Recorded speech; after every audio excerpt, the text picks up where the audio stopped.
at Slough, the Hereford manager, Peter Beadle. What a turnaround in right at the end there. What did you make of the game overall? Disappointing as the 90 minutes went by. A bit like Boxing Day, really. They seemed to want it more than we did. They seemed brighter to it. They seemed a bit more aggressive. And like I said, they probably fully deserved their. I think the first half we dominated possession without causing many problems, and they never really caused us any. And I think the break with the referee didn't help. So obviously, but they started the better after the break and got the first goal. How much do you think that affected? Were you sort of in the dressing room already? No, not really. I mean, we did ask. Look, there's 7 minutes to go. Whatever. Can we go in and play an extra 7 in the second half? Or go a bit longer in the second half. But they said they can't do that, so we had to stay out. So, and I think obviously they made the most of it, because within a minute of changing it around and getting going again, they got themselves one up. So, and again, a soft goal. They look at it as a good goal, a nice ball in the box, took a bit of deflection, but it's a free header from about 7 yards out. He hasn't had to jump. She's had to run in and head it in. So disappointed on that front. To come in at half time, I thought we could see it through, but we didn't. And we were talking about half time about being a bit more purposeful in the middle of the park. Not too many sideways and backwards passes. Can we go forward a bit quicker? In stages, go through the phases of the pitch quickly, and then of course we come out second half and within 5 minutes find ourselves 2-0 down and up against it again and again. A pretty routine cross into the box and it's dropped right on his head. So a great header, a good finish, and obviously when it's getting down to the last pass of the game, we huffed and puffed and never had any real quality, to be fair, second half, and we were looking to see the game out and see the game through. We'd made the changes. We then found ourselves down to 10 men with Elliott going off, and it was just a case of maybe taking our medicine today. But you must be encouraged by the temperament and never say die attitude towards the end there. Of course, like I said, it's not encouraged. They got it in them, I know that. But why do we have to wait for 7 minutes from the end for them to do that? That's the question. We've just asked them there and they can't give us an answer.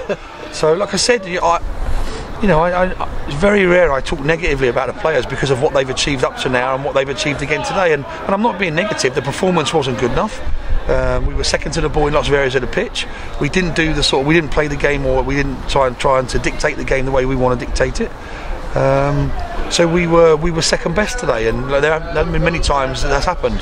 But it looked like it affected us psychologically as well as physically, because they were on top for long periods of the second half especially, and they looked a threat whenever they went forward, whereas we sort of got into the final third and then things went a bit flat and petered out a little bit. So was it a question of getting that ball into the box? Didn't seem to happen too often, too frequently, until the very end of the match. No, it didn't at all. Like I said, and we've talked about it, and we've got players out there who can put balls in the box, and even when we went to 4-4-2, we still couldn't get the ball in the box. You could even put that down to poor play from us or good defending from them. But the character and the willpower of the players has always been second to none. And when the ball went up with 7 minutes, we were sat there going, we've got to wait another 7 minutes to be put out of our misery. and then all of a sudden they get a goal, and then I look at Steve and we both go, do you know what? We could get something here. And the players, like I said, it doesn't surprise me, but we are, like I said, I think we've lost one of our lives today, I think, with the way we've played, and we've come out of it unscathed. But before the game, you'd say coming away from home, to here, you'd take a point, and we just went a really difficult and long way around getting to the point. But we got there in the end, and all credit to the players, because like I said, even going down to 10 men, they were they stuck at it, and maybe when we went down to 10 men, there was a little bit less pressure on the players, and they could, they decided to try and move the ball a bit better. And what surprised me a little bit was how deep Slough then dropped. They dropped quite deep and let us play, whereas instead of I'd have gone the other way really and pushed more people forward. But that's the way it worked out. And like I said, we've come away with I wouldn't say a well-earned point, but certainly a much a well-earned point, as in we've earned it to come back and show the character we have done. Yeah, it probably feels like a defeat as far as Slough are concerned, having been 2-0 up with minutes to go. Well, like I said, 7 minutes of injury time, the ball had already gone up before we even scored the first goal. So yeah, I'm sure they'd have been sat there thinking, this is it. It was one of our games.